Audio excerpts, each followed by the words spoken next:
Good morning बच्चों, मैं सचिन प्रताप आप लोगों के सामने bright coaching centre YouTube channel के माध्यम से क्लास 9th के मैथ के टॉपिक लेकर रहा हूँ। इसमें हम लोग क्लास 9th के बारे में मैथ से रिलेटेड जानकारी प्राप्त करेंगे। तो आज का हमारा जो टॉपिक है वो रेखाएं एवं कोण है, जिसे अंग्रेजी में लाइन्स एवं एंगल कहा जाता है। ये हमारा पार्ट 1 है इस लेक्चर का। तो ये हमारा फर्स्ट लेक्चर है, तो इसमें हम लोग बेसिक जानकारी प्राप्त करेंगे। तो सब इसमें हम लोग ज्योमेट्री के बारे में बेसिक नॉलेज प्राप्त करेंगे। क्या होता है ज्योमेट्री? ज्योमेट्री को हिंदी में ज्यामिति कहा जाता है। ज्यामिति से रिलेटेड और भी जो बातें हैं उसको हम लोग जानने का प्रयास करेंगे।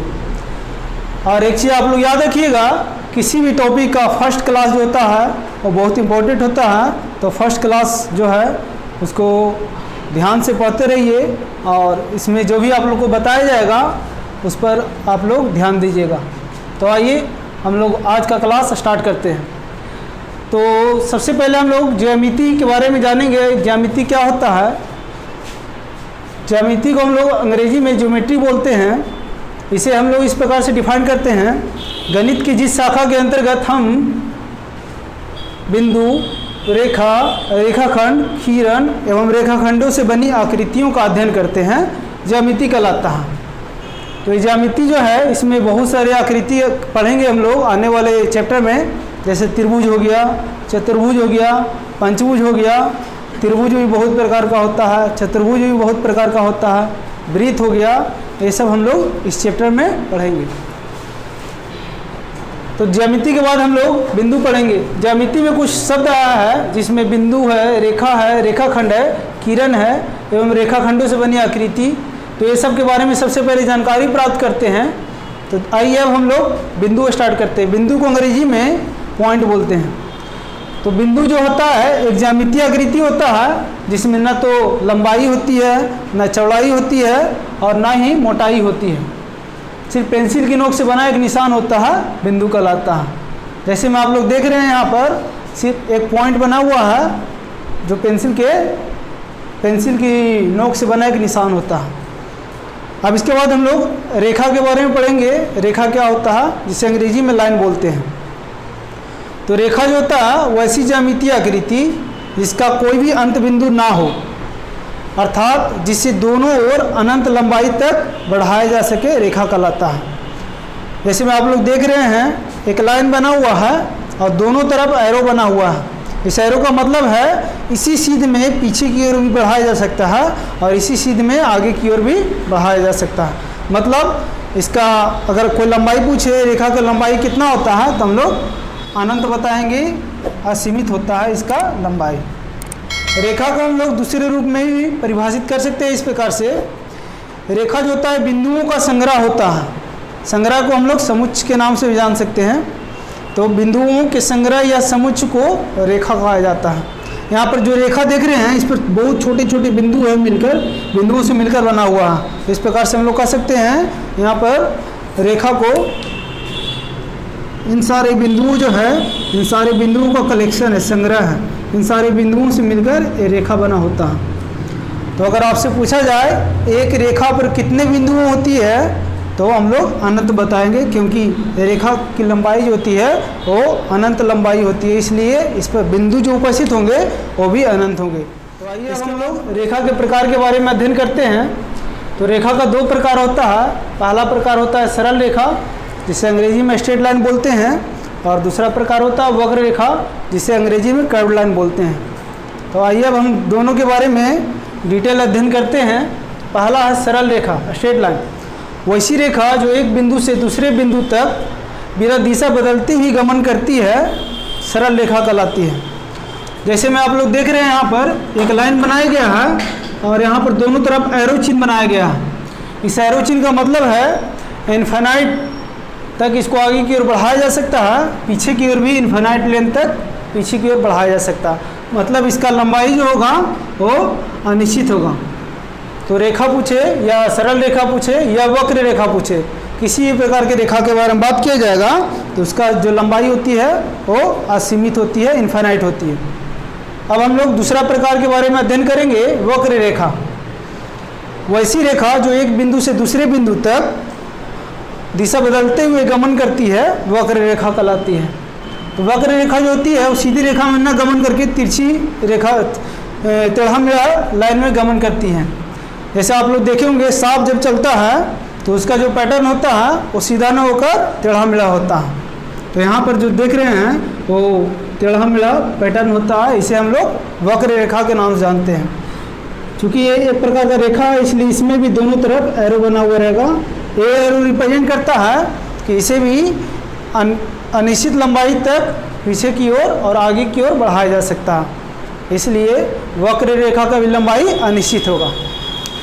अब हम लोग रेखाखंड के बारे में पढ़ेंगे। तो रेखाखंड जिसे अंग्रेजी में लाइन सेगमेंट बोलते हैं।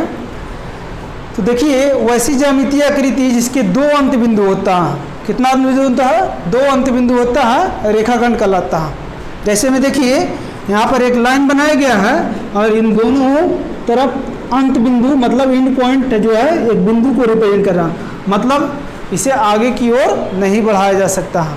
ये हमारा रेखाखंड कहलाएगा।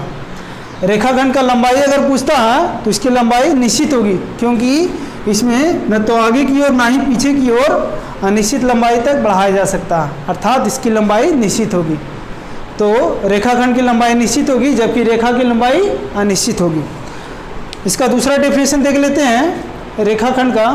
किसी रेखा का एक खंड, खंड मतलब टुकड़ा, एक रेखाखंड कहलाती है। जैसे मान लेते हैं एक रेखा बना रहे हैं, इसमें से एक टुकड़ा काट लिया गया है, ये वाला टुकड़ा। तो ये टुकड़ा काट कर जो बनेगा आकृति, यही हमारा रेखाखंड कहलाएगा। इसमें दो अंत बिंदु होगा, एक अंत बिंदु है, दूसरा अंत बिंदु है, और इन दोनों को आगे की ओर नहीं बढ़ाया जा सकता है, इसलिए हमारा एक रेखा का एक टुकड़ा है या खंड है। किरण के बारे में जानकारी प्राप्त करेंगे। किरण को अंग्रेजी में रे बोलते हैं। वैसी ज्यामितीय आकृति जिसके एक ओर अंत बिंदु हो तथा दूसरी ओर अनिश्चित लंबाई तक बढ़ाया जा सके, किरण कहलाती है।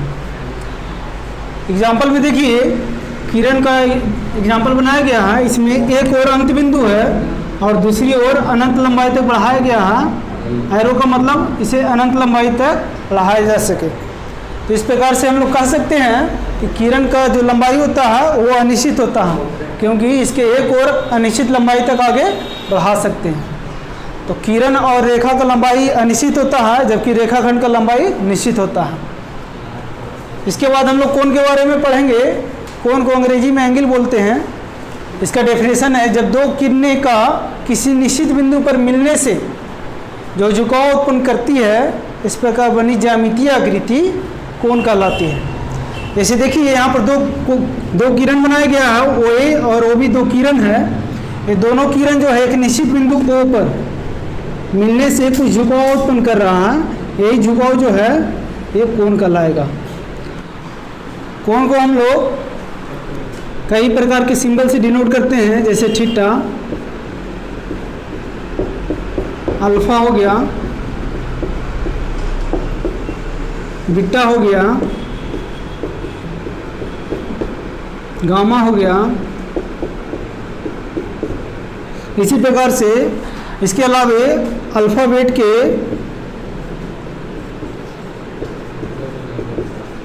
कैपिटल लेटर से भी इसको डिनोट कर सकते हैं। Alpha, theta, beta, gamma, delta. इसके अलावा अल्फ़ाबेट के कैपिटल लेटर से भी हम लोग किसी भी एंगल को डिनोट कर सकते हैं। अब हम लोग कोण के प्रकार देखते हैं, टाइप्स ऑफ एंगल। कोण टोटल हम लोग 17 प्रकार के पढ़ेंगे। टोटल हम लोग 17 प्रकार के कोण पढ़ेंगे, जिसमें से 8 प्रकार का कोण यहाँ पर लिखा हुआ है और 9 प्रकार का कोण बाद में पढ़ेंगे। सबसे पहला कोण हमारा है न्यून कोण, जिसे अंग्रेजी में एक्यूट एंगल बोलते हैं। दूसरा सम कोण, जिसको राइट एंगल बोलते हैं। तीसरा अधिक कोण, ऑब्टूस एंगल बोलते हैं। चौथा सरल कोण, इसे स्ट्रेट एंगल बोलते हैं। पांचवा पुनरुक्त कोण, इसे रिजिव कोण के भी नाम से जाना जाता है, अंग्रेजी में इसे रिफ्लेक्सिव एंगल बोलते हैं। छठा पूर्ण कोण होल एंगल के नाम से जानते हैं। सातवां पूरक कोण, इसे अनुपूरक कोण ही बोलते हैं। कोटिपूरक कोण के नाम से भी जानते हैं, अंग्रेजी में इसको कॉम्प्लीमेंट्री एंगल बोलते हैं। 8वां संपूरक कोण, इसे सप्लीमेंट्री एंगल के नाम से जानते हैं। इसके बाद हम लोग आसन कोण के बारे में पढ़ेंगे। प्रयास करते हैं।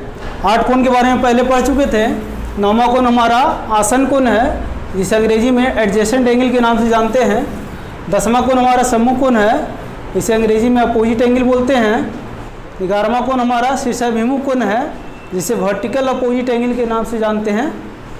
12वां कोण हमारा एकांतर कोण है, इसे अंग्रेजी में अल्टरनेट एंगल बोलते हैं। 13वां कोण हमारा संगत कोण है, अंग्रेजी में इसे कॉरस्पॉन्डिंग एंगल बोलते हैं। 14वां कोण हमारा अंतःकोण है, इसे अंग्रेजी में इंटीरियर एंगल बोलते हैं। 15वां कोण हमारा वायु कोण है, जिसे अंग्रेजी में एक्सटीरियर एंगल बोलते हैं। 16वां कोण उन्नयन कोण है, जिसे अंग्रेजी में एंगल ऑफ एलिवेशन के नाम से जानते हैं। और लास्ट हमारा अवनमन कोण है, जिसे अंग्रेजी में एंगल ऑफ डिप्रेशन के नाम जानते हैं। तो आइए अब हम लोग इन 17 कोण के बारे में डिटेल अध्ययन करेंगे। तो इसके लिए आप लोग नेक्स्ट वीडियो का इंतज़ार करिए। नेक्स्ट वीडियो में हम लोग बारी बारी से सब कोण के बारे में डिटेल अध्ययन करेंगे।